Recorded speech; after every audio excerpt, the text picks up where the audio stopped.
الحمد لله ولا يصفه الواصفون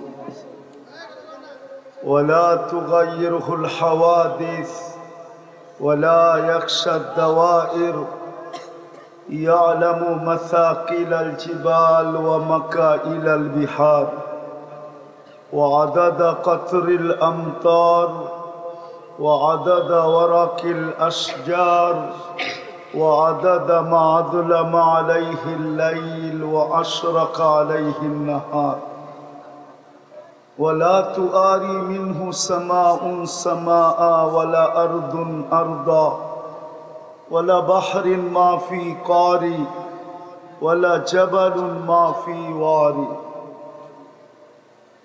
هو الأحد الصمد الذي لم يتخذ صاحبة ولا ولد خلق الخلق وأحصاهم عدد رفع السماء بقدرته بغير عمد بسط الأرض بقدرته على ماء الجمد قسم الرزق فلا ينسى من خلقه أحد والصلاة والسلام على حبيبنا وحبيب ربنا مصطفى مجتبى محمد رسول الله صلى الله عليه وعلى آله وأصحابه وأتباعه صلاة وسلاما كثيرا كثيرا أما بعد فأعوذ بالله من الشيطان الرجيم بسم الله الرحمن الرحيم إن كنتم تحبون الله فاتبعوني يحببكم الله وقال جل جلاله وإن تطيعوه تهتدوا وقال رسول الله صلى الله عليه وسلم كل أمتي يدخلون الجنة إلا من أبى قيل ومن يأبى يا رسول الله قال الذي أطاعني دخل الجنة ومن عصاني فقد أبى أو كما قال عليه الصلاة والسلام জামিয়া সাইফিয়া মহিলা মাদ্রাসা কর্তৃক আয়োজিত উক্ত ইসলামী মাহফিলের সম্মানিত সভাপতি, উপস্থিত উলামায়ে কেরাম, এলাকার বিভিন্ন জায়গা থেকে আগত মুসলমান ভাইয়েরা, যেই পর্যন্ত লাউড স্পিকারের আওয়াজ পৌঁছতেছে জানি না শোনার সুযোগ আছে কি নাই। যদি শোনার সুযোগ থাকে তো পর্দার অন্তরালে মা ও বোনেরা, কোরআন হাদিস থেকে যতটুকুই তেলাওয়াত করলাম আশা রাখি একই সামনে রেখে কিছু কথা রাখব। সাথে সাথে সকলের কাছে দোয়ার দরখাস্ত, যা এই পর্যন্ত শুনলাম আর যা শুনব আল্লাহ আমাদের সকলকে সাধ্য অনুযায়ী আমল করার তৌফিক দান করেন। দ্বিতীয় একটা অনুরোধ থাকবে, কথাগুলো যত বেশি মনোযোগ দিয়ে শুনব, আমার মনোযোগের মাত্রা যত বেশি হবে আর পরিবেশটা যত নিঝুম হবে, আমার শোনার মনোযোগের মাত্রা যত বেশি হবে আর পরিবেশটা যত নিঝুম হবে, তিনটা লাভ হবে। তিনটা। প্রথম লাভ হবে কথাগুলো সহজে বুঝে আসবে। দ্বিতীয় লাভ হবে কথাগুলো দিলে গাইথা যাবে। তৃতীয়, আমল করার তৌফিক মিলবে। এটাই কোরআনে ইঙ্গিত দিছেন, লাআল্লাকুম তুরহামুন ইযা কুরিয়াল কুরআন ফাসতামিউ ওয়া আনসিতু। কোরআনী কথা যত মনোযোগ দিয়ে শোনা যায় আর পরিবেশটাকে যত নিঝুম রাখা যায়, আল্লাহ বলেন লাআল্লাকুম তুরহামুন। দয়ার বহির বিকাশ এই তিনটা হবে, কথাগুলো সহজে বুঝে আসবে। দ্বিতীয়, কথাগুলো দিলের ভিতরে গাইথা যাবে। তৃতীয় আমল করার তৌফিক মিলবে। কেননা এই কথা সত্য, ফুল যতক্ষণ পর্যন্ত না ফোটে ততক্ষণ পর্যন্ত কিন্তু আকর্ষণের পাত্র হয় না। বুঝাইতে পারতেছি কিনা জানি না, আমার কথায় সুর হবে না, ধ্যান দিয়া শুনতে হবে। ফুল যতক্ষণ পর্যন্ত না ফোটে ততক্ষণ পর্যন্ত আকর্ষণের পাত্র হয় না। কেননা ফুল ফুটা ব্যতীত ঘ্রাণও বোঝা যায় না, কালারও বোঝা যায় না, যেটা কোন কালারের ফুল, আবার ঘ্রাণও বোঝা যায় না। এই জন্য ফুটন্ত ব্যতীত ফুল কেউ দেখেও না, হাত বাড়ায়ও না। আর 14 তারিখে তো পয়সা দিয়ে কেনার প্রশ্নই ওঠে না। 14 তারিখ পর্যন্ত, 14 তারিখে ফুটন্ত ফুল ব্যতীত পয়সা দিয়া কেনার কোনো প্রশ্নই ওঠে না। কেননা জানে ফুটন্ত ফুল ব্যতীত যদি যেই ফুল ফোটে নাই এটা যদি নিয়ে গেলাম তাহলে জুতার বাড়ি যে মিস হবে না এতে কোনো সন্দেহ নেই, ঠিক না? কি দিবে? জুতা। I.ইউ বলবে তো দূরের কথা, বরং জুতা দেখাবে, জুতা। যদি এটা একমত হন যে ফুটন্ত ফুল ব্যতীত আকর্ষণের পাত্র হয় না, ঠিক শুধু মানুষ হইলেই, নিজেকে উম্মতে মোহাম্মদী পরিচয় দিলেই আল্লাহ রসুলের কাছেও আকর্ষণের পাত্র হয় না। শুধু মানুষ হিসেবে জন্ম নিলেও হয় না, যদিও মানুষ হিসাবে জন্ম নিছে কুদরতি হাত দ্বারা। কি দ্বারা? আল্লাহর কুদরতি হাতের ছোঁয়া দ্বারা। কিন্তু আমাদের অস্তিত্ব আল্লাহর কুদরতি হাতের ছোঁয়া দ্বারা। সমগ্র সৃষ্টি 2 অক্ষর দ্বারা, কাফ আর নুন। এই দুটাকে একত্রিত করলে হয় কুন। এই 2 অক্ষর দ্বারা সমগ্র সৃষ্টি অস্তিত্ব লাভ করছে। আল্লাহ কুন বলতেছিলেন আর হইতেছিল, কিন্তু আপনি আর আমি কুন দিয়া 2 অক্ষর দিয়া হই নাই, আপনি আর আমি কুদরতি হাতের ছোঁয়া দিয়া হয়েছি, ছোঁয়া দিয়া। আল্লাহর কুদরতি হাতের ছোঁয়ার মানুষের অস্তিত্ব। যদিও মানুষ কুদরতি হাতের ছোঁয়ায় অস্তিত্ব লাভ করছে, আর মুসলমান তো শুধু কুদরতি হাতের ছোঁয়ায় না, বরং স্বয়ং আল্লাহর নির্বাচনের মাধ্যমে। আল্লাহ আমাদেরকে মুসলমানের ঘরে নির্বাচিত করছে, নাইলে কেউ বলতে পারবে না আমি সদ ইচ্ছায় মুসলমানের ঘরে আসছি। বরং কুদ্দুস আল্লাহ নিজ ইচ্ছায় আমাদেরকে নির্বাচিত করছেন। নির্বাচক কে? না নির্বাচন কমিশন? নির্বাচক কে? আল্লাহ। সবাই তো জোরে আল্লাহ বলতেও চায় না। আল্লাহ বললে লস নাই, লাভ হবে। 40 নেকি মিলবে, 40 নেকি। হয় নাকি? আপনি হয়তো সংখ্যাটা 40 দেখতেছেন, ঠিক না? কিন্তু না, এটার ওয়েট অনেক বেশি। একটা উদাহরণ দিলে ওলামা একমত হবে। আল্লাহ শব্দটা যদি একটা পাল্লায় রাখা হয়, সমগ্র সৃষ্টিকে যদি আরেক পাল্লায় রাখা হয়, শুধু আল্লাহ শব্দটা ভারী হবে না, বরং সমগ্র সৃষ্টি মিলায়া যেই পাল্লায় আল্লাহ শব্দটা লেখা আছে, রাখা আছে, ওটাকে সুতা পরিমাণ নড়াইতেও পারবে না। কেননা সমগ্র সৃষ্টি কার থেকে? অস্তিত্ব দাতা কে? আল্লাহর নাম কি? আল্লাহ। আমাদের আল্লাহর নাম কি? তাহলে আপনি আল্লাহর 40কে আপনি মামুলি মনে করতেছেন?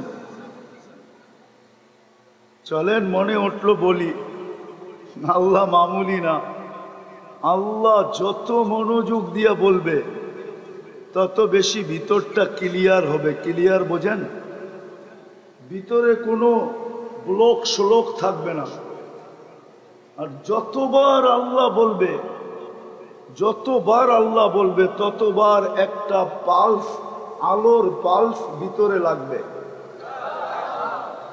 কেননা সমগ্র জগতে যত আলো দেখতেছি আমরা, সেটা লাইটের হোক, সূর্যের হোক, চন্দ্রের হোক, তারকারাজির হোক, এমনকি যুবকের চেহারার আলোটাও, চেহারায় আলো আছে না? নাই? যদি আলো না থাকতো তাহলে তোমার পিছে পিছে ফুল নিয়ে কেন ঘুরতো? একটা তো যৌবনের আলো আছে, ঠিক না? আবার চেহারার ভিতরে গঠনের আলো আছে, ঠিক না? হ্যাঁ, আবার সৌন্দর্যের আলো তো আছে না? নাই? হ্যাঁ, নাহলে যুবক কেন ফুল নিয়ে ঘুরতো? ঘুরে না? এই সব আলো আসছে আল্লাহ শব্দের থেকে, 4 অক্ষরের থেকে। এই জন্যই আল্লাহ বলছে আল্লাহু নূরুস সামাওয়াতি ওয়াল আরদ। জমিনে যত আলো দেখো, আকাশে যত আলো দেখো, সব আলো আমি আল্লাহর থেকে। তো যেটা বুঝাইতেছিলাম, মানুষ হিসাবে জন্ম নেক তাতে কিছু আসে যায় না। মুসলমানের ঘরে আল্লাহর পক্ষ থেকে নির্বাচিত হোক তাতেও কিছু আসে যায় না। বাছাইকৃত ভাবে উম্মতে মুহাম্মদী হোক, আমরা উম্মতে মুহাম্মদী কিন্তু বাছাইকৃত। বাছাইকৃত বোঝেন? বাজারে যাওয়ার পরে আপনি যেরকম ফলটাকে বাছাই করা পছন্দের ফলটা নিজে নিজের হাতে নেন, ঠিক মানব জাতির ভিতর থেকে সর্বপ্রথম আল্লাহ আমাদেরকে কুদরতি হাত দিয়া বাছাই করা উম্মতে মুহাম্মদীর অন্তর্ভুক্ত করছেন। আমাদেরকে বাছাই করছেন। কুরআন আমাদেরকে এটাই বলে, হুয়াজতাবাকুম, আল্লাহ বলে তোমরা বাছাইকৃত।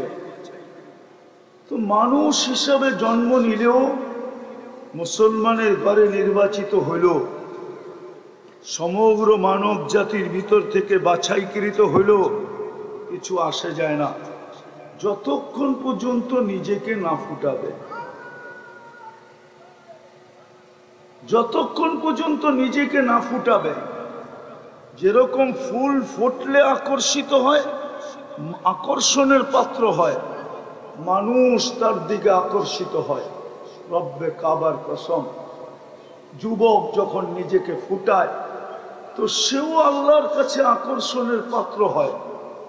যদি আকর্ষণের পাত্র না হইতো তাহলে এই হাদিস কেন আসতো যে যুবককে দেখা আল্লাহ বলতে থাকে ইন্নাল্লাহা ইউবাহিল মালাইকা বিশাব্বিস সালেহ। নেক যুবককে দেখা আল্লাহ ফেরেশতাদের উপরে গৌরব করতে থাকে। পর্দানিশীন নারীকে যখন দেখে তো আল্লাহ গৌরব করতে থাকে। তাইলে হাদিসে এই কথা কেন আসতো? পর্দানিশীন নারীর এত বড় মর্যাদা কেন হইতো? ঠিক প্রত্যেক ব্যক্তি যতক্ষণ পর্যন্ত নিজেকে না ফুটাবে ততক্ষণ পর্যন্ত আল্লাহর কাছে আকর্ষণের পাত্র হবে না, রসুলের কাছেও আকর্ষণের পাত্র হবে না। হ্যাঁ, দুনিয়ায় আকর্ষণের পাত্র হইতে পারে, এটা আমি বিশ্বাস করি। কেননা দুনিয়ায় আকর্ষণের পাত্র হওয়ার জন্য থিওরি ভিন্ন। যেরকম যুবক আকর্ষণের পাত্র, যৌবন আছে বিদায়। যৌবন যদি না থাকতো তাইলে সে আকর্ষণের পাত্র হইতো না। নারী আকর্ষণের পাত্র আমি মানি, কিন্তু নারীত্ব আছে বিদায় আকর্ষণের পাত্র। যার ভিতরে নারীত্ব নাই তার ভিতরে কোনো সে আকর্ষণের পাত্র না, সে তো খেলার পাত্র। তৃতীয় লিঙ্গ নিয়ে মানুষ খেলে, যুবকরা মজা করে, ঠিক না? দেখলে হাততালি দেয়। পুরুষ আকর্ষণের পাত্র কেন? পুরুষত্ব আছে বিদায় আকর্ষণের পাত্র। এরকম আকর্ষিত হওয়ার জন্য দুনিয়াতে হাজারো পন্থা আছে। কাঠ দিয়া কাঠ পিটায়ও আকর্ষণের পাত্র হওয়া যায়।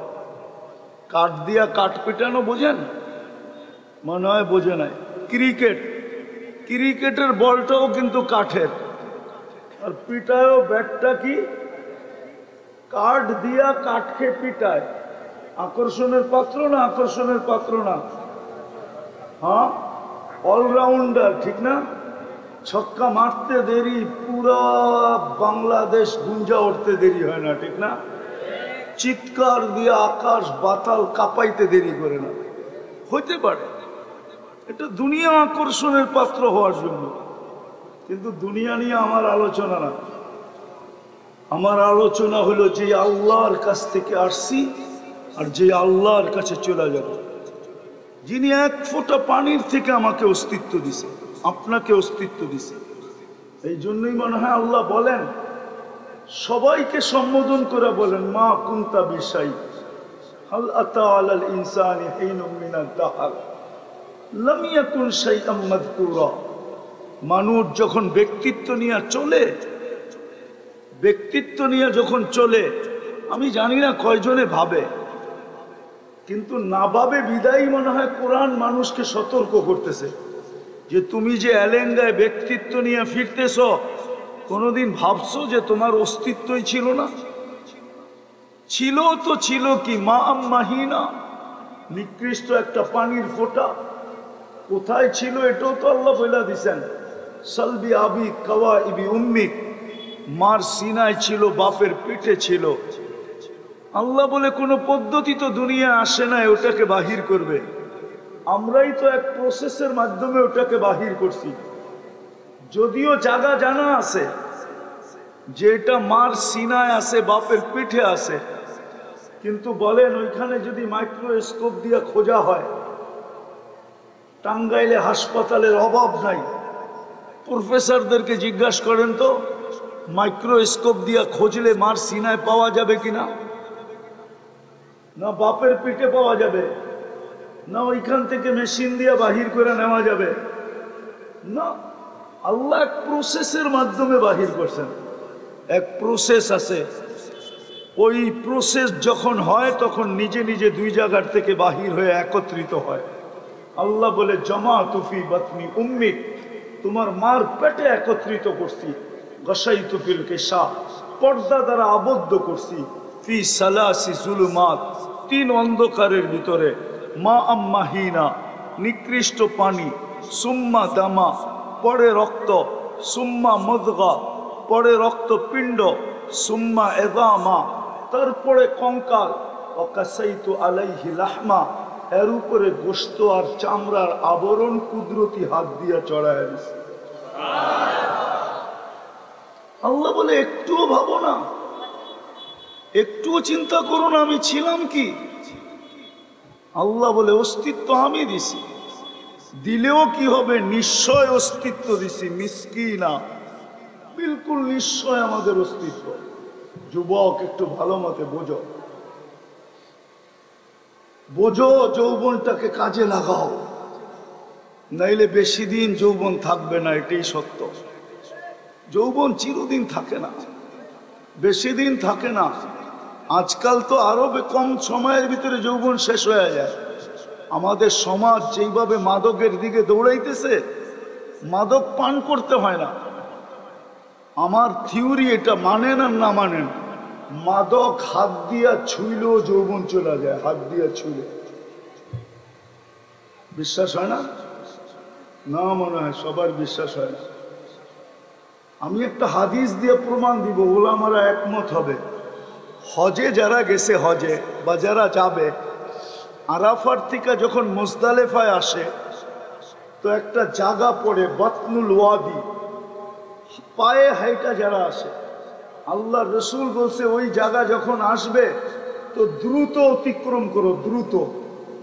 বলছি ইয়া রসুল আল্লাহ, কেন? এইখানে তো আযাব আসছে হাজারো বৎসর আগে।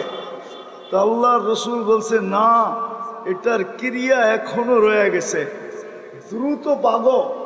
হইতে পারে এই আযাবের আসর বা ক্রিয়া তোমার গায়েও একটু লেগে যেতে পারে। আযাব কি? আল্লাহর লানত। কি? আল্লাহর মাদকও আল্লাহর লানত, 100% লানত। বিদায় এটা যে বহন করে ওরও যৌবন নাই। চ্যালেঞ্জ আমার সাথে। যে বিক্রি করে ওরও যৌবন নাই, যে সাপ্লাই দেয় ওরও যৌবন নেই। যেটা ছয় ওরও যৌবন নাই, চ্যালেঞ্জ। একটা স্বাভাবিক যৌবনের সাথে চেক করে দেখো আর যৌবন স্বাভাবিক না। আমি চ্যালেঞ্জ দিলাম, চ্যালেঞ্জ। কেন এটার সাথে আল্লাহর লানত। বিদায় আমাদের যুবকদের যৌবন যেইভাবে চলে যেতেছে, অতি তাড়াতাড়ি এটাকে কাজে লাগাও। এটাই বুঝাইতে চাইছিলাম যে যুবক ভালো মতে বোঝো। অস্তিত্ব কিন্তু আল্লাহ দিছে আমাদেরকে, আল্লাহই তোমাকে যৌবন দিয়া ভরছে। যুবক তো যৌবনের দাম জানে না, না যুবক যৌবনের দাম জানে না, নারী নারীত্বের দাম জানে না, পুরুষ পুরুষত্বের দাম জানে না। আমরা উম্মত, আজকে উম্মতের দাম জানি। আমরা উম্মতের দাম জানি না, যে এই উম্মতের দাম কত জানি না আমরা। জানলে উম্মতের আজকে এই দুর্দশা হইতো না। বর্তমানে মুসলমান উম্মতে মোহাম্মদী, আমি তো বলি সারা দুনিয়ার চোখে আমরা আগাছা। আগাছা বোঝেন তো? আগাছার যেরকম কোনো দাম নাই, সারা দুনিয়ার চোখে মুসলমানের কোনো দাম নাই। মুসলমান এরকম আগাছা হইল কেন? আমি বুঝাইতে চাইতেছি আপনাদেরকে, মুসলমান কেন আগাছা হইল, অথচ সংখ্যায় 200 কোটি। আমি প্রমাণ দিব মুসলমান কিভাবে আগাছা হইল। কয়শো কোটি? 200 কোটি মুসলমান, 200 কোটি। কত? 200 কোটি। সারা দুনিয়ার সমস্ত সম্পদের কত পার্সেন্ট মুসলমানদের কাছে বলতে পারেন? সারা দুনিয়ার ধন সম্পদের 70% মুসলমানদের কাছে। কত? 70% মুসলমানদের কাছে। বিশ্বাস মনে হয় অনেকের হয় না, ঠিক না? বাড়িতে যে গুগলে সার্চ দিয়ে দেখেন, আমি তাহকিক করে বলতেছি 70% সম্পদ মুসলমানদের কাছে। দুনিয়ার সবচেয়ে বড় টাকা মুসলমানদের কাছে। মুসলমানদের চেয়ে বড় টাকা কারো কাছে নেই। ডলার আর পাউন্ড আর ইউরো, অস্ট্রেলিয়ান ডলার আর কানাডিয়ান ডলার, সব আরে সিঙ্গাপুরি ডলার, সব নিচে। দুনিয়ার সবচেয়ে বড় টাকা কুয়েতের কাছে। 1 টাকায় $5 পাওয়া যায়, $5। আমি নাইরা বলতেছি, হাতে নাইরা চেরা বলতেছি, না নাইরা বলতেছি না। 1 টাকায় $5 পাওয়া যায়। দ্বিতীয় দুনিয়ার সবচেয়ে বড় টাকা হলো বাহরাইনের কাছে। তৃতীয় দুনিয়ার সবচেয়ে বড় টাকা হলো ওমানের কাছে। চতুর্থ দুনিয়ার সবচেয়ে বড় টাকা ব্রুনাইয়ের কাছে। 4টা তো দেশ দেখাইলাম, সবচেয়ে বড় টাকা। তারপরও মুসলমানের এই আগাছা কেন? আগাছা আমি প্রমাণ দিতেছি আপনাদেরকে। আগাছা যদি মুসলমান না হইতো, তাহলে 200 কোটি হওয়া সত্ত্বেও, দুনিয়ার 70% সম্পদ মুসলমানের কাছে থাকা সত্ত্বেও, দুনিয়ার সবচেয়ে বেশি ব্র্যান্ড কারা ব্যবহার করে জানেন? মুসলমানের চেয়ে ব্র্যান্ডের জিনিস কেউ ব্যবহার করে না। সবচেয়ে বেশি ব্র্যান্ড ব্যবহার করে মুসলমান। বলেন KFC সবচেয়ে বেশি খায় কারা? খাওয়া দেখাইলাম আগে, খায় কারা? মুসলমান। ম্যাকডোনাল্ড সবচেয়ে বেশি খায় কারা?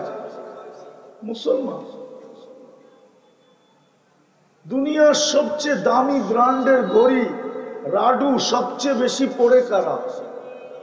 মুসলমান। হ্যাঁ, রোলেক্স সবচেয়ে বেশি পড়ে কারা? যদি মুসলমানই না পড়তো, দুনিয়ার কোনো দেশে দেখাইতে পারবেন না জুতা 20 লাখ টাকা। কত? কিন্তু বাংলাদেশের পেপারে আছে একজনের জুতা 20 লাখ টাকা। ও পায়ে দেয় না মাথায় দেয়? হ্যাঁ, 20 লাখ টাকারটা পায়ে দেয়। ওটা তো মাথায় দেওয়া উচিত, ঠিক না? কি নাই পেপারে? নেটে সার্চ দিয়ে দেখেন 20 লাখ টাকার জুতা কার, নেটে সার্চ দেন পাবেন। বাংলাদেশের মানুষ 2.5-3 লাখ টাকা দামের টি শার্ট পরে না? পড়ে না? হ্যাঁ পড়ে না? না পড়ে না? নাম বলবো? নামও বলতে পারি, বললাম না। 2.5-3 লাখ টাকা দামের টি শার্ট পরে, গেঞ্জি পরে 70-80 হাজার টাকা দামের গেঞ্জি। আমি জানি না আন্ডার প্যান্ট কত দামের পড়ে। যদি গেঞ্জি এত টাকা দিয়ে পড়ে তাহলে আন্ডার প্যান্ট কমসে কম 15-20 হাজার টাকা তো হবেই, ঠিক না? হ্যাঁ হ্যাঁ। অথচ ইউরোপিয়ানরা 200 টাকার উপরে বিকিনি পড়ে না। মুসলমান সবচেয়ে বেশি ব্র্যান্ড ব্যবহার করে। যত টাকা বাংলাদেশের ছেলেরা শুধু চুল কাটাইতে দেয়, চুল কাটাইতে, এইখানে বহুত কম পাওয়া যাবে 500 টাকার নিচে চুল কাটে। কেননা নেটের থেকে চুলের ডিজাইন চয়েস করে সারা রাত্র 2 বন্ধু মিলা, তারপরে স্ক্রিনশট দেয়, তারপরে সেলুনে নিয়ে যায়। সেলুনওয়ালা দেখেই চক্ষু কপালে উঠে বলে এই ডিজাইন এত 500-র কমে হবে না। ও খুশি খুশি কাইটা আসে। জিজ্ঞেস করে ঈদের সময় তো 1000 টাকা দিয়ে চুল কাটে না? কাটে না? তারপরও 4 ঘন্টা সিরিয়ালে বসে থাকে। আমি দুনিয়া ঘুরে বলতেছি, আমার উন্নত দুনিয়া বাকি আছে শুধু একটা, নিউজিল্যান্ড। আর কোনো উন্নত দুনিয়া বাকি নেই। আমি তো গত 22 তারিখে আসছি কোরিয়ার থেকে। জুলাইয়ের 18 তারিখে গেছি আমি ইংল্যান্ড। স্বাধীনতার দিন আমি ছিলাম প্লেনে। 5 তারিখে ফজরের সময় আমার ফ্লাইট ছিল কানাডার। 13 তারিখে আমি ফিরে আসছি ইংল্যান্ডে। 14 তারিখে রওনা দিছি আমি। 14 তারিখ রাত্রে আয়া নামছি মিশরে। 16 তারিখ নামছি মদিনা মুনাব্বারায়। আবার 18 তারিখে বাংলাদেশে আসছি। 3-4 দিন ছিলাম। দক্ষিণ কোরিয়ার থেকে গত মাসে ওই গত 22 তারিখে আসছি আমি। আমি ঘুরা বলতেছি, বাংলাদেশের ছেলেরা শুধু চুল কাটায় যত টাকা দেয়, চুল কাটায়।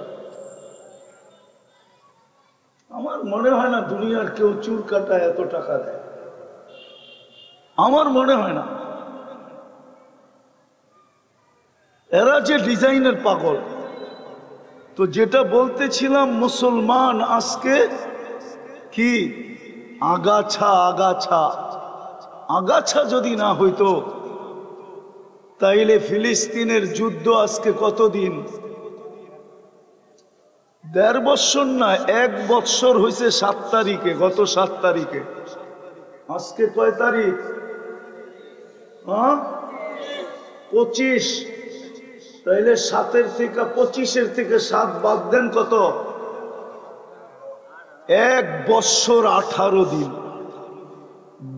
দুইটা জাতিসংঘের সারা দুনিয়ার প্রধানদেরকে নিয়ে সম্মিলন হয়েছে 2টা। এই কয়েকদিন আগে একটা গেল, এর আগে আরেকটা ছিল। এই 2 সম্মিলনের ভিতরে একটা নিন্দা প্রস্তাব পাশ করতে পারে নাই মুসলমান।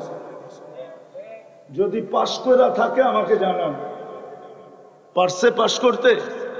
পাইছেন পেপারে? পাশ করতে পারে নাই। অথচ 200 কোটি মুসলমান।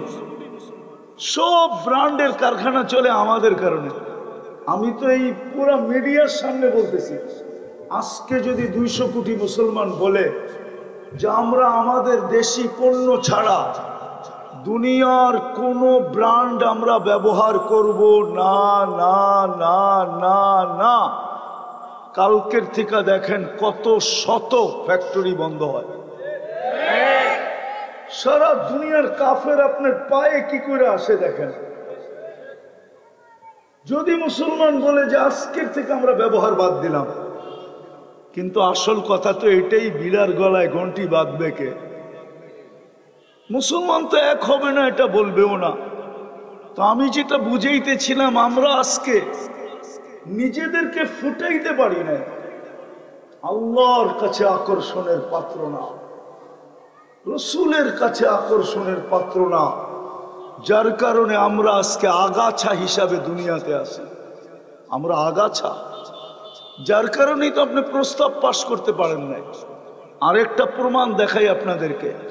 আমাকে কোনো টাঙ্গাইল বড় শিক্ষিত এলাকা কোনো যুবক আমাকে নেটের থেকে বাহির করে দেখাইতে পারবে না, না ফেসবুক না কোনো মিডিয়ার থেকে, যে আজ পর্যন্ত প্রাণীবাদীরা যারা প্রাণী নিয়ে কাজ করে ছোট একটা বিবৃতি দিছে কোনো প্রাণীবাদী সংস্থা যে 48,000 মানুষ কেন মারলাম, মুসলমান বাদ দাও, এরা তো প্রাণী। চ্যালেঞ্জ যদি কেউ আমাকে দেখাইতে পারে। এমনকি বাংলাদেশে যেই অফিস আছে প্রাণীবাদীদের, যারা প্রাণীবাদী হয়ে কাজ করে বাংলাদেশে, ওরা পর্যন্ত ছোট একটা আজ পর্যন্ত একটা বিবৃতি দেয় নাই যে এতগুলা মানুষ অনর্থক কেন মারা হইতেছে। এরা মুসলমান বাদ দাও, এরা তো প্রাণী। বরং প্রাণীবাদীরা আমাদেরকে প্রাণীও বলতে রাজি না, যে মুসলমান এটা একটা প্রাণী না, এটা একটা আগাছা।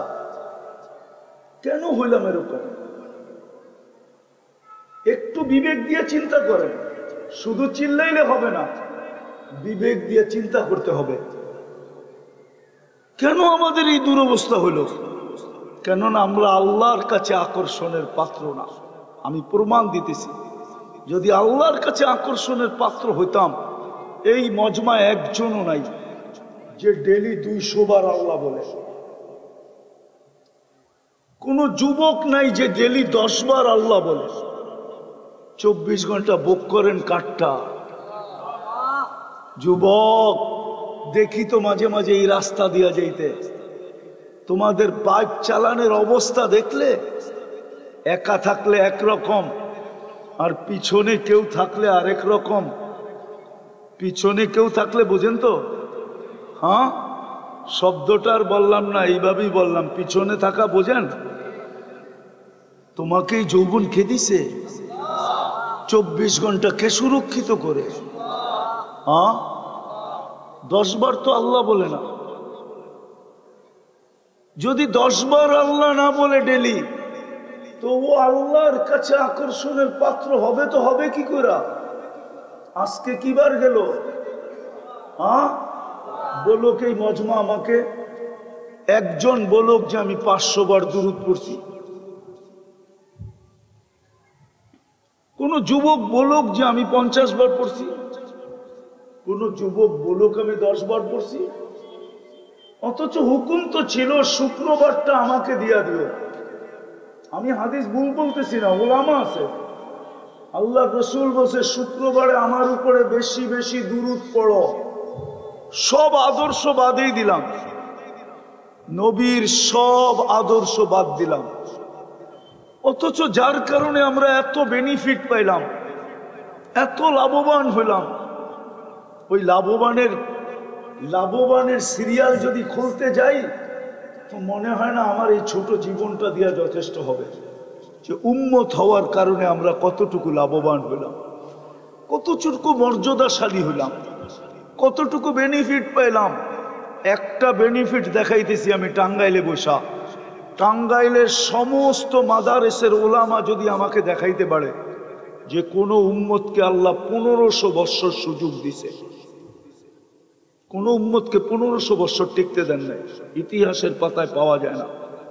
600, 700, 800, এর বেশি না, 900, 1000, এর বেশি না, এর বেশি সুযোগ দেন নাই। আমরা আজ পর্যন্ত সুযোগ ভোগ করতেছি, 1500 বৎসরের উপরে হয়ে গেছে। আল্লাহর রসুলের জন্মের দিন থেকে দেখতে গেলে এখন হিজরি সন চলতেছে 1446।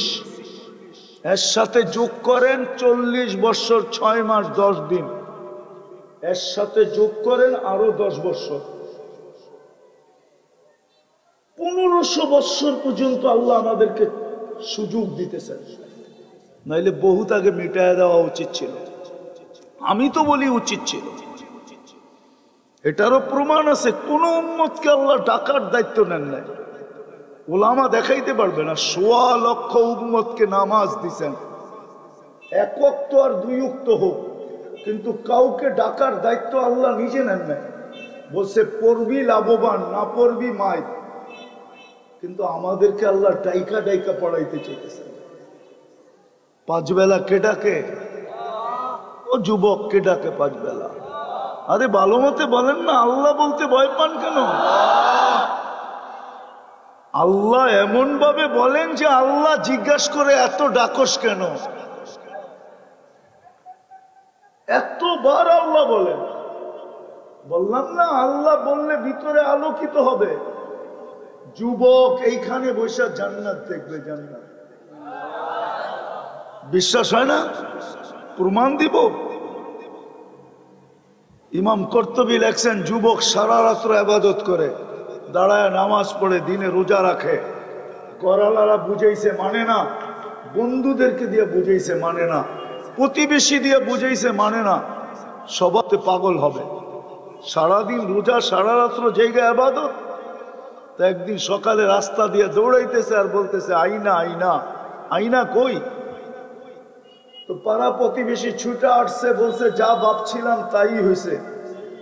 তার কিন্তু ছিঁড়ছে, তার কিন্তু ছিঁড়ছে। তো জায়গা জিজ্ঞেস করতেছে, কিরে কি বলতেছিস? আইনা আইনা। আইনা কোথায়? তোর কি তার ছিঁড়ছে? বলছে তার তোর ছিঁড়ে নাই। তাইলে শুনবা, একটু আগে তন্দ্রা আসছিল, তো জান্নাতের বাগান দেখতেছিলাম, ফুলে ফলে ভরা, ভিতরে ঝর্ণা প্রবাহমান ছিল, মেয়েরা ওইখানে পানি ভরতে ছিল। এদের সৌন্দর্যের বর্ণনা আমি কেন, দুনিয়ালারা দিতে পারবে না। যখন কাছে গেলাম তো বলতেছিল আইনার জামাই আসছে। ভাবলাম এইখানেই কেউ আইনা হবে। জিজ্ঞাসা করলাম আইনা কে? বলছে আমরা কোথায়, সে তো আরো আগে। বলে চলতে চলতে আরেক বাগানে ঢুকলাম, আরেক ঝর্ণার পাড়ে পৌঁছলাম। ওইখানে যা দেখি প্রথম মেয়েদের চেয়েও লক্ষ কোটি গুণ বেশি সুন্দরী মেয়েরা পানি ভরতেছে। ওরাও বলতেছিল আইনার জামাই আসছে, স্বামী আসছে। ভাবলাম ওদের ভিতরে কেউ হব। জিজ্ঞাসা করলাম তোমাদের ভিতরে কে আইনা? বললো আমরা কোথায়, আমরা তো ওর সেবক, ও তো আরো আগে। বলে ছুটতে শুরু করলাম, যা দেখলাম এক বাগানের ভিতরে মুক্তা খচিত এক ঘর, দরজায় এক মেয়ে দাঁড়ানো আছে, যার বর্ণনা দিয়ে শেষ কর 2 দলের থেকেও কোটি গুণ বেশি সুন্দরী। ভাবলাম এটাই হবে, তো জাম্প দিয়া ধরতে চাইলাম, থামায়া বললো আমি না, আসলটা ভিতরে। তো ভিতরে তাকায় দেখলাম হীরার দোলনার ভিতরে দুল খাইতেছে। এই পর্যন্ত যা দেখলাম ওদের চেয়ে হাজারো কোটি গুণ বেশি সুন্দরী। আর হবে না কেন? হবে না কেন? টাঙ্গাইল কি আজকে আসি? অনেক কিছু জানি টাঙ্গাইল সম্বন্ধে। হবে না কেন? হাঁটু পর্যন্ত বানাইছেন মুস্ক দিয়া, কোমর পর্যন্ত বানাইছেন আম্বার দিয়া, কাঁধ পর্যন্ত বানাইছেন জাফরান দিয়া, চেহারাটা বানাইছেন উপরটা হোয়াইট কাফুর দিয়া, 120 ফিট লম্বা, চুলটিও 120 ফিট লম্বা, পড়া আছে লেহেঙ্গা, যার কুচি 3 কিলোমিটার ঘেরের কুচি লাগানো। এই সুতা দিয়া বানান নয়, আলোর সুতা দিয়া, আলো দিয়া সুতা বানাইছেন, সুতা দিয়া কুদরত দিয়া লেহেঙ্গা বানাইছেন, কোনো দর্জি বানায় নাই। কে বানাইছে? ওইটা পড়া। তো বলে আমি লাভ দিয়া ধরতে চাইলাম, থামায়া বললো আজকে না, থামো, আজকের ইফতার তোমার আমার কাছে হবে, তোমার ইফতারের ব্যবস্থা চলতেছে। বইলা একটা চিৎকার দিছে, জান চলে গেছে। এই তো একটা, আরেকটা শুনাই। মসজিদে নববীতে হাদিসের দর্শ চলতেছিল, কিন্তু দূরে বৈশা এক যুবক হাঁটুর ভিতরে মাথা ঢুকায়া দিয়া নড়তেছে। খিজির আলাইহিস সালাম অনেকক্ষণ দেখছেন, কিন্তু উনি আর বসে থাকতে পারেন নাই, যে সবাই হাদিস শুনতেছে আর যুবক একা একা বৈশা কচ্ছপের মতো মাথাটা 2 হাঁটুর ভিতরে ঢুকায়া দিয়া ওইখানে বৈশা নড়াচড়া করতেছে। এটা ভালো দেখায় না। তো যাইয়া মাথায় টোকা দিছে, মাথা বহুত কষ্টে উঠাইছে, বলছে তুই এখানে কি করিস বসে বসে, হাদিস শুনিস না? বলছে সবাই আব্দুল হকের থেকে শোনে আর আমি ডাইরেক্ট হকের থেকে শুনতেছি। সবাই কার থেকে শোনে? আব্দুল হকের থেকে, আর আমি ডাইরেক্ট হকের থেকে শুনতেছি। তো খিজির আলাইহিস সালামের খুব লাগছে, খিজির আলাইহিস সালামের খুব লাগছে যে এত উঁচা লেভেলের তুই কি করে হইলি, আরেকটু বাজায়া দেখি। তো আবার মাথায় টোকা দিছে, আমি সব জায়গায় চলে আসছি, আবার টোকা দিছে মাথায়।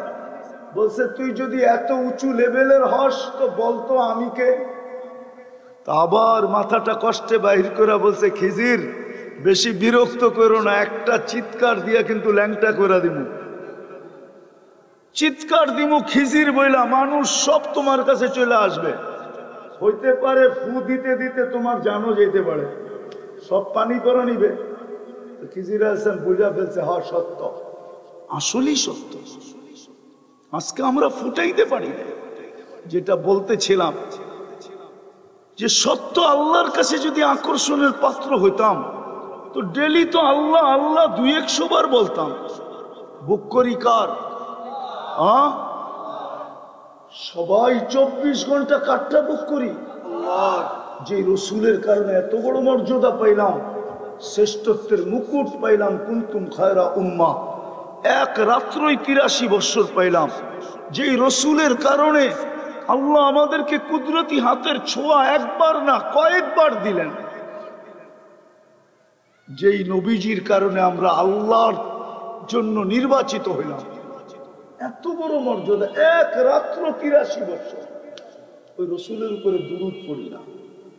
আজকে আমরা আল্লাহর কাছে আকর্ষণের পাত্র না, রসুলের কাছেও আকর্ষণের পাত্র না। কেন আমরা ফুটন্ত না, দুনিয়ার দিক দিয়ে আমরা ফুটন্ত, আমি মানি বড় ফুটন্ত আমরা আজকে, কিন্তু আমরা আল্লাহ আল্লাহ রসুলের কাছে ফুটন্ত না, হইলে আকর্ষণের পাত্র হতাম। আমি তো এটাই নিজেকে নিজে প্রশ্ন করি যে আমাদের পরে তো কোনো উম্মত নাই, আমাদের নবীর পরে কোনো নবী নাই, কিন্তু আল্লাহ আবাবিল পাঠায় না কেন? কিন্তু আজ পর্যন্ত তো আবাবিল পাঠাইতেছে না। আল্লাহ বলে কার জন্য পাঠাবো? এই জন্যই তো আমি বললাম সব বাদ দিলাম, একটা দিয়া শেষ করতেছি। আজকে সত্যই আবাবিল পাঠাবে কার জন্য? কার জন্য আবাবিল পাঠাবে? যাদেরকে ডাকলেও 80% আসে না, এদের জন্য আবাবিল পাঠাবে। আপনারা তো ফিলিস্তিন মিডিয়ায় দেখছেন, আমি তো 14 বছর আগেই 2 চোখে দেখে আসছি। 1.25 লক্ষ নবীদের সম্মেলন করছেন মেরাজের রাতে আল্লাহ বাইতুল মুকাদ্দাসে। ওই জমিন আবাবিল কেন পাঠায় না? ফেরেশতা কেন নামায় না? আল্লাহর তো সৈনিকের অভাব নাই, উনি নিজেই তো ঘোষণা দিতেছেন লিল্লাহি জুনুদুস সামাওয়াতি ওয়াল আরদ, জমিনে যা কিছু দেখো সব আমার সৈনিকের অন্তর্ভুক্ত। আকাশেরটা তো বাদেই দিলাম, জমিনেরটা পাঠান। সবকিছু তো ওনার কবজায়, কুদরতের ভিতরে। কোন বলতে দেরি হইতে দেরি হয় না, কিন্তু আল্লাহ বলে কার জন্য পাঠাবো? 5 বার ডাকি, তারপরেও তো মসজিদ ভরে না। শুধু জুমার দিন কিছু লোক মসজিদে আসে, তাও তো 80% হয় কিনা, তাও তো 20% হয় কিনা আমার সন্দেহ। জুমার দিনও 20% মুসল্লি মসজিদে হয় কিনা হুজুররা ভালো বলতে পারবে। হয়, মাইনা নিলাম 30% হয়, কিন্তু 70%ই তো বাহিরে, ঠিক না? হ্যাঁ, কে ডাকে? হ্যাঁ, শুধু আল্লাহ ডাকলে তো মনকে বুঝাইতে পারতাম। শুধু আল্লাহ তো ডাকে না, আল্লাহ তো বলে শুধু আমি আল্লাহ ডাকি না, আমি রহমানও ডাকি, আমি রহিমও ডাকি, আমি মালিকও ডাকি, আমি কুদ্দুসও ডাকি, আমি সালামও ডাকি, আমি মুমিনও ডাকি, আমি মুহাইমিনও ডাকি, আমি আজিজও ডাকি, আমি জব্বারও ডাকি, আমি মুতাকাব্বিরুল খালিকুল বারিউল মুসাব্বিরুল গফফারুল কাহ্হারুল ওয়াহ্হাবুর রাজ্জাকুল ফাত্তাহুল আলিমুল কাবিদুল বাসিতুল খাফিদুর রাফিউল মুইজ্জুল মুদিল্লুস সামিউল বাসীরুল হাকামুল আদলুল লতীফুল খবীরুল হালিমুল আযীমুল গফুরুশ শাকুরুল আলিয়ুল কবীরুল হাফিজুল মুকিতুল হাসিবুল জলিলুল করিমুল রকিবুল মুজিবুল ওয়াসি আল হাকিমুল ওয়াদুদুল মজিদুল বাঈসুশ শাহীদুল হকুল ওয়াকিলুল কবিয়ুল মাকিনুল ওয়ালিয়ুল হামিদুল মুসি আল মুবদি আল মুঈদ আল মুহয়ি আল মুমীত আল হাইয়্যু আল কাইয়্যুম আল ওয়াজিদ আল মাজিদ আল ওয়াহিদ আল আহাদ আল সামাদ আল কাদির আল মুক্তাদির আল মুকদ্দম আল মুআখ্খার আল আউয়াল ওয়াল আখির আল যাহির ওয়াল বাতিন الوالي المتوالي البر التواب المنتقم العفو الرؤوف مالك الملك ذا الجلال والإكرام المقسط والجامع والغني والمغني المانع الدار النافع النور الهادي البديع والباقي الوارث والرشيد الصبور جل جلاله 99 পদের মালিক আল্লাহ ডাকে তারপরও আসে না। তাহলে আপনাকে সাহায্য করে তো করে কি করে? এই জন্যই তো আমি বলি, গত রমজানে আমি ভাবতেছিলাম যে এইবার হয়তো ঈদ দুইটা হবে, কেননা এরকম কান্না মনে হয় হেরেমও কোনোদিন, মক্কাও কোনোদিন দেখে নাই, মদিনাও কোনোদিন দেখে নাই। কেননা গত রমজানের আগেই, ঠিক না, অক্টোবরের প্রথম যুদ্ধ শুরু হয় 7 তারিখে, ঠিক না? নভেম্বর, ডিসেম্বর, জানুয়ারি, ফেব্রুয়ারি, মার্চে রোজা ছিল, ঠিক না? সত্য তো? হ্যাঁ, রমজানে যে কান্না দেখছি আমি হেরেমে, মক্কা মদিনায়, একদিকে ইমাম কাঁদতেছে আরেকদিকে মুসল্লি কাঁদতেছে। দোয়ায়ে কুনুতে নাজেলার ভিতরে বেতের পড়ার পরে, বেতেরের ভিতরে যে কুনুতে নাজেলা, এমন কান্না কাঁদতেছে। কেউ তো সেজদায় যায়, ইমাম সালাম ফিরায় ফেলছে। শত শত মানুষ ছিল যারা সেজদার থেকে সালাম ফিরাইতে পারে না, কান্নার ভিতরে ভেসে গেছে। আমি ভাবতেছিলাম দুটা ঈদ হবে, ফিলিস্তিনের স্বাধীনতাও দেখব, রোজার ঈদও করব। ওই ঈদ গেল, কোরবানি ঈদ গেল, আবার অক্টোবর চলে আসলো, আবার মার্চের 1 তারিখে রোজা আসবে, আবারও মনে হয় ঈদ আসবে। কিন্তু আজ জানি না কবে ফিলিস্তিনের স্বাধীনতার ঈদ দেখব। কেন? একটু ভাবেন, কেন আমরা আজকে নিজেদেরকে ফুটাইতে পারি না? এই জন্যই তো আমি বলি, একটা কাজও যদি করতো, উম্মত কিছু না করতে পারতো, দুটা কাজ যদি করতো। একটা হলো ডেলি যদি আল্লাহর কাছে মাপ চাইতো। আমার সমাজকে তো আমি বলি, যুবকদেরকেও বলি, আপনাদেরকেও বলি, মা বোনদেরকেও বলি যে সারাদিন যদি আল্লাহর কাছে আসার সুযোগ না হয়, তাইলে তুমি বিছনায় যখন যাও তো বিছনায় বসেই হাত দুটা উঠায় বলো, আল্লাহ, সংসার যাই ঝামেলার কারণে সারাদিন তুমি ডাকা সত্ত্বেও আমি কাছে আসতে পারি নাই, এখন কিন্তু আমি ঘুমাইতে চললাম, কাল সকালে তুমি উঠাইলে আমি উঠবো, নাইলে কোনোদিন উঠবো না, বিদা আমি তোমার কাছে তওবা করে ঘুমাইতেছি। আমার জাতি যদি এটা করত, শুধু ঘুমানোর সময় তওবা করে ঘুমাইতো, আর যদি একটা কাজ করত, শুধু 5 ওয়াক্ত নামাজ পড়তো, মানুষ আমি প্রমাণ দিতে পারবো। ইহুদিদের কিতাবে এখনো লেখা আছে, ইহুদিদের কিতাবে এখনো লেখা আছে, যেই দিন মুসলমানের জুমার জামাত আর ফজরের জামাত সমান হবে, ওই দিন থেকে মুসলমানের বিজয়ের পালা শুরু হবে। তা ব্যতীত যদি 200 কোটি মুসলমানও জান দিয়া দেয়, আমার বিশ্বাস বিজয়ের পালা মুসলমান দেখবে না। 200 কোটিও যদি জান দিয়া দেয়, বিজয়ের পালা দেখবে না। বিজয়ের পালা দেখতে হলে মসজিদের ফজর আর জুমা সমান করতে হবে। হয়তো আপনারা বলতে পারেন যে ফজরে যেরকম 3 জন মুসল্লি আসে, কালকের থেকে জুমায়ও আমরা 3 জন আসবো, তো সমান হয়ে যাবে, ঠিক না? কি সমান হয়ে যাবে, ঠিক না? ইহুদিদের কিতাবে লেখা আছে এখনো। এই জন্য ওরা আমাদের মসজিদের উপরে স্যাটেলাইট লাগায় রাখছে, আপনি জানেন না? ওরা সারাদিন চিৎকার দেয়, বলে ইদান নাহনু ফিল আমান, এখনো আমরা নিরাপদ। ফাদাম্মিরু কাইফা তুদাম্মিরুন, মুসলমানকে সাইজ করো যেমনি সাইজ করতে মনে চায়। এই জন্যই 48,000 পর্যন্ত পৌঁছা গেছে। গত 3 দিন আগে ফিলিস্তিনওয়ালারা নেটে দিছে আমাদের কাফনের কাপড় নাই, আমরা কম্বল পেঁচায়া লাশের ছবি পর্যন্ত দিছে, আমরা বাড়ির কম্বল পেঁচায়া কবরে দিতেছি। যদি এইভাবে দিতে থাকি একদিন আমাদের বাড়ির কম্বল শেষ হয়ে যাবে। সামনে শীত আসতেছে, আমরা গায়ে দেওয়ার জন্য যা বাইচা আছি এরা কম্বল পাবো না, তো প্রকট শীতের কারণে আমরা এমনি মরে যাব। ও দুনিয়ার মুসলমানরা, তোমরা কিছু না পারো আমাদেরকে কাফনের কাপড় দাও। সার্চ দেন এখন পাবেন, সার্চ দেন এখন পাবেন। ওরা কাফনের কাপড় ভিক্ষা করতেছে আমাদের কাছে। আমি তো কাঁদতেছি, কেন এই দুরবস্থা? আজকে আমরা নিজেদেরকে ফুটাইতে পারি না, আল্লাহর কাছে আকর্ষণের পাত্র বানাইতে পারি না, রসুলের কাছে না। কি করে আকর্ষণের পাত্র হয়? যে ডেলি 100 বার আল্লাহ বলে না, যে আল্লাহ ডাকলে সাড়া দেয় না, যে রসুলের উপরে 100 বার দুরূদ পড়ে না, সপ্তাহে একবার, ও আকর্ষণের পাত্র হয় কি করে? আর সাহায্য করা যায় কি করে? বিদায় আসেন, শেষ কথা। আজকে চলেন আমরা এই এলেঙ্গার শাহী রোডের থেকে এই মানুষগুলো আমরা চলেন আল্লাহ উম্মতের পক্ষ থেকে আল্লাহর কাছে তওবা করি। করবেন? কে কে করবেন দেখি? পাক্কা? নামায়েন না। আল্লাহ কিন্তু এখন আমাদের দুনিয়ার ছাদে ডাকতেছে, কে মাপ চাবি? আমি মাফ করব।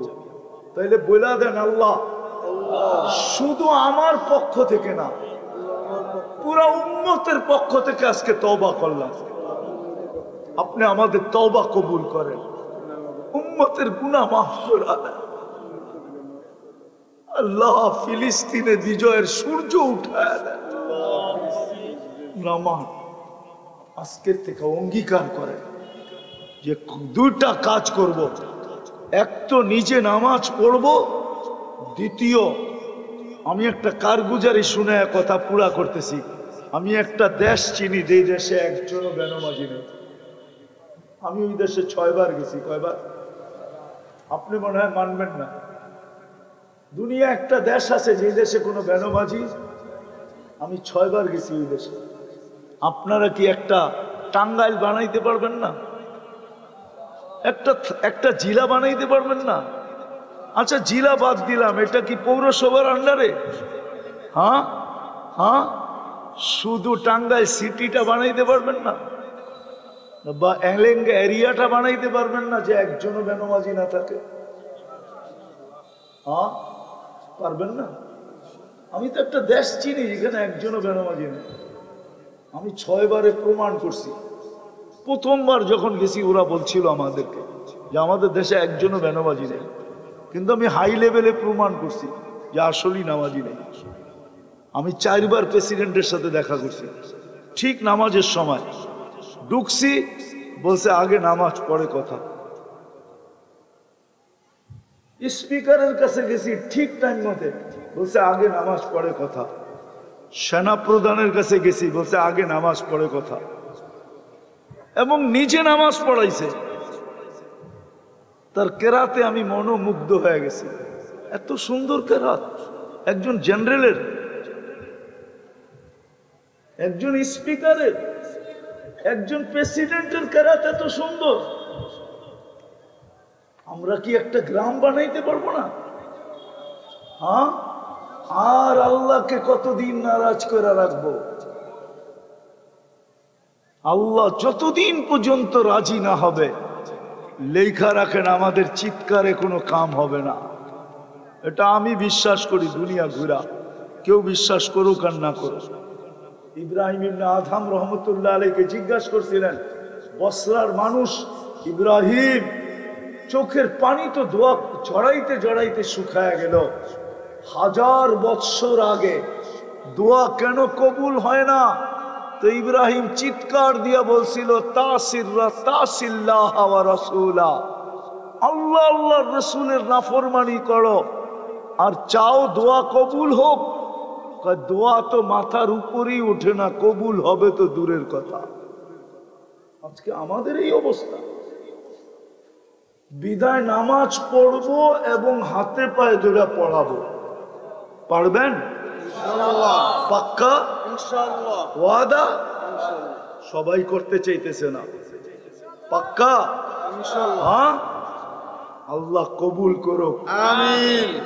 যদি আজকে আমরা করতে পারি তাহলে হয়তো আমরা চেহারা দেখতে পারবো, না হইলে আর কত দেখবেন, আর কত দেখবেন।